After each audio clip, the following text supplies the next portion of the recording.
Glórias a Deus. Vos saúdo com a gloriosa paz do Senhor. Sou o pastor Marcelino, servo de Deus, e vos trago aqui nesta oportunidade a oportunidade de meditarmos um pouquinho aqui sobre um assunto que abrange todas as pessoas na terra, né?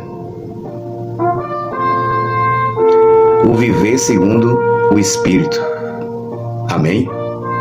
Que Deus em Cristo vos abençoe.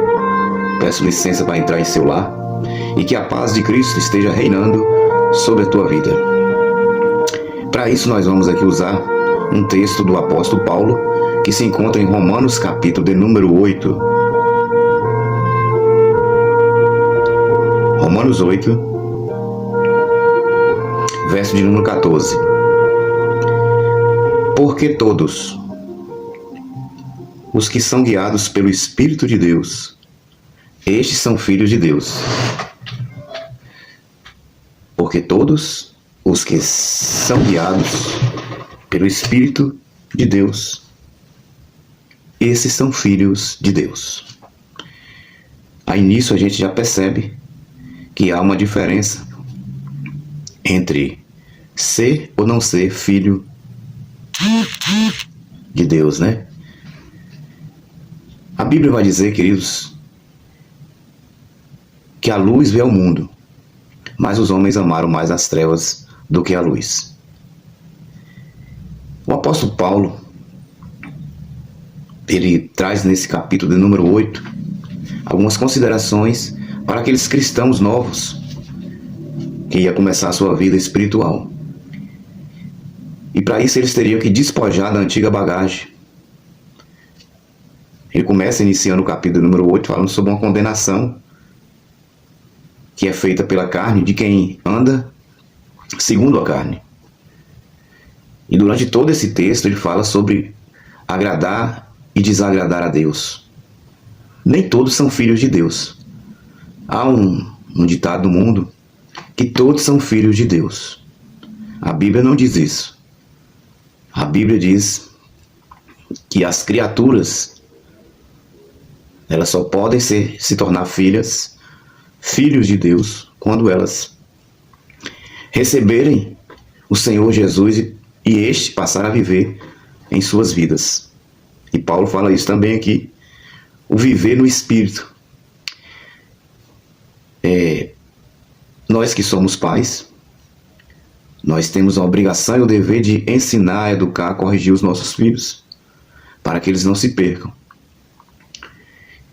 Por quê? Porque nos foi dada uma autoridade de ser pais. Então o pai, somente o pai, tem esse poder de corrigir, de ensinar o filho o caminho que deve andar. Então na mesma intensidade, o apóstolo Paulo está nos falando de que todos, apenas todos os que são guiados pelo Espírito de Deus, esses são filhos de Deus. Para ser filho de Deus, tem que mortificar os desejos da carne. Paulo fala isso no verso de número 10 do próprio capítulo 8 de Romanos.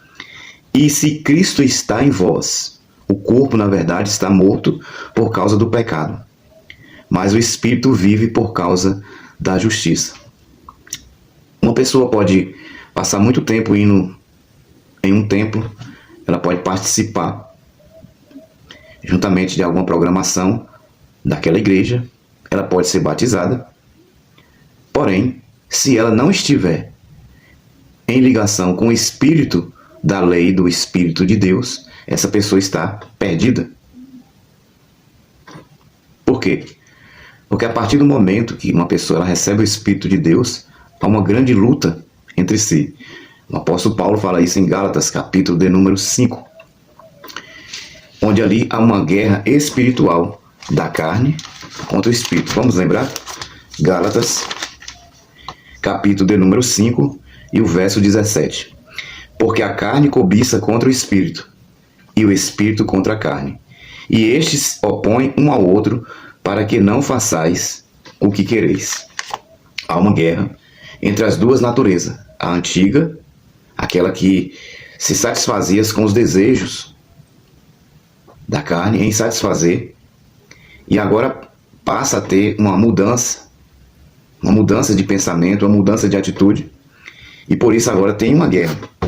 Eu acho interessante que o apóstolo Paulo, ele diz aqui no texto, estava meditando hoje sobre o que ele falou aqui, Romanos 7,18. No próprio capítulo de Romanos, o apóstolo Paulo vai dizer: porque eu sei que em mim, isto é, na minha carne, não habita bem algum. E com efeito o querer está em mim, mas não consigo realizar. Então, pela lei, ninguém consegue ser justo. Uma pessoa ela pode fazer caridade, ela pode, em algum momento da vida dela, não praticar toda a lei, mas isso não dá o direito dela ter comunhão com o Deus Criador. Porque somente através de Jesus é que temos acesso ao Pai. E isso está baseado no livro de João, onde Jesus diz que eu sou o caminho, a verdade e a vida. Ninguém vem ao Pai senão por mim. Não tem como chegar-se até Deus, não tem como orar a Deus e ser respondido se não formos guiados pelo Espírito.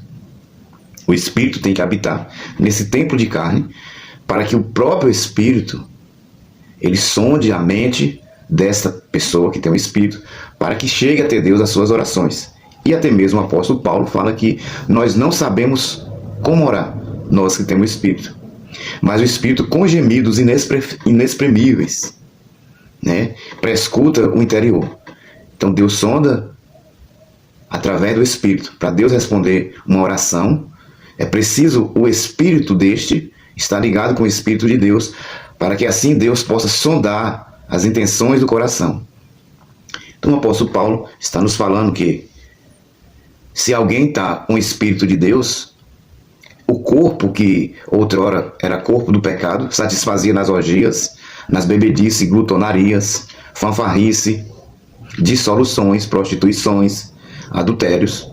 Este corpo está morto. É a semelhança do batismo. Quando alguém ele desce as águas do batismo, ele não está ganhando a salvação. O batismo não salva ninguém. O batismo é uma simbologia de que aquela pessoa que desceu as águas batismais estão renunciando àquela vida de pecado pela carne. Quando elas retornam, elas estão agora dizendo que tem o Espírito de Deus e vão ser guiados por Deus. Então é fácil a gente identificar uma pessoa que é guiada por Deus e uma pessoa que não é guiada por Deus. Uma pessoa guiada por Deus, a gente vai perceber os seus frutos, né? Então observe o que Paulo fala no livro de Gálatas, capítulo de número 5. Mas o fruto do Espírito é caridade, gozo, paz, longanimidade, benignidade, bondade, fé, mansidão, temperança. Contra essas coisas não há lei. Porque essas pessoas estão crucificadas por Cristo em seu corpo. Então o corpo, na verdade, está morto. O corpo, na verdade, está morto. Mas somente aquele que está vivendo pelo Espírito. Né? Então a Bíblia diz: porque a inclinação da carne é inimizade contra Deus. Então as pessoas que estão na carne, que estão praticando aquilo que agrada a si, que é a carne, elas estão desagradando a Deus. Elas estão vivas para o pecado e mortas para Deus. O apóstolo Paulo fala isso no livro de Efésios, capítulo de número 2. Capítulo de número 2, ele fala de onde Deus nos resgatou. E vos vivificou, estando vós mortos em ofensas e pecados. Então uma pessoa, ela não pode se tornar filha de Deus se Cristo não se manifestar em sua vida e esta querer o Espírito de Deus. Vós, porém, não estáis na carne, mas no Espírito.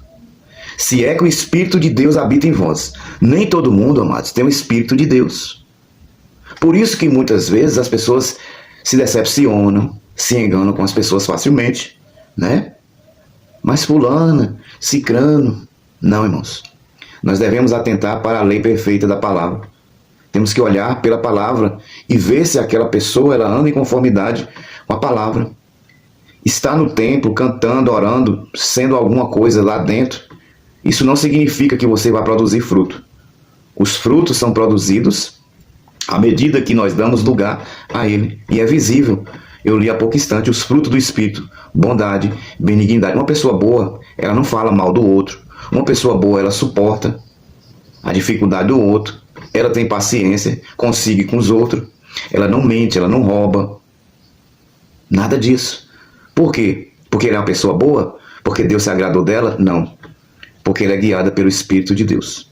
Tinha muito a falar, mas o vídeo ia ficar muito extenso. Queria passar aqui esse breve estudo. Romanos 8,14. Porque todos os que são guiados pelo Espírito de Deus, estes são filhos de Deus. Então, se você é um filho de Deus, uma filha de Deus, você vai comparar os seus frutos com aquilo que a palavra está dizendo, para ver se você é um filho ou filha de Deus. Porque todos os que são guiados, esses são filhos de Deus, porque o próprio Espírito de Deus, ele habita em nós. E nós somos o tabernáculo de Deus. Espero que essa mensagem ela possa fazer assim uma mudança e uma explicação para ti e para outras pessoas também. Fiquem todos na paz do Senhor.